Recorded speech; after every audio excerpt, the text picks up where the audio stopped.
അസ്സലാമു അലൈക്കും.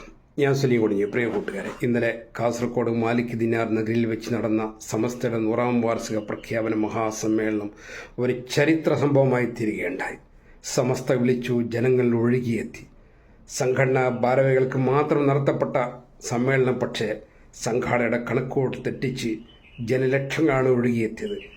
സമ്മേളനം നഗരി നിറഞ്ഞു കവിഞ്ഞ മനോഹരമായ കാഴ്ച. ഒരു പണ്ഡിത സമ്മേളനം എങ്ങനെയാണ് നടത്തേണ്ടത് എന്ന് കാണിച്ചു തന്ന ഒരു വേദിയായിരുന്നു അത്.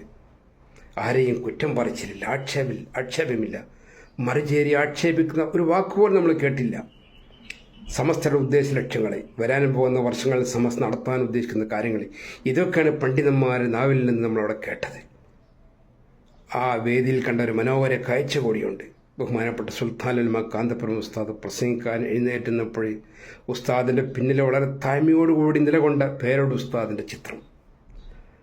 ഗുരുവിനെ കാവലായി ശിഷ്യൻ നിൽക്കുന്ന ഒരു മനോഹര രംഗമായിരുന്നു. ഉസ്താദ് പ്രസംഗിച്ച് കഴിയുവോളം പേരോട് ഉസ്താദ് നിൽക്കുകയാണ് ഉസ്താദിന് കാവലായി.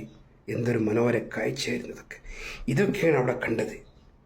ഒരു ശിഷ്യ ബന്ധങ്ങൾ, പണ്ഡിതന്മാരുടെ നല്ല നല്ല ഉപദേശങ്ങൾ. സമ്മേളനത്തിൽ പങ്കെടുത്തിട്ട് മനസ്സ് നിറഞ്ഞാണ് അവർ തിരിച്ച് വീട്ടിലേക്ക് വന്നത്.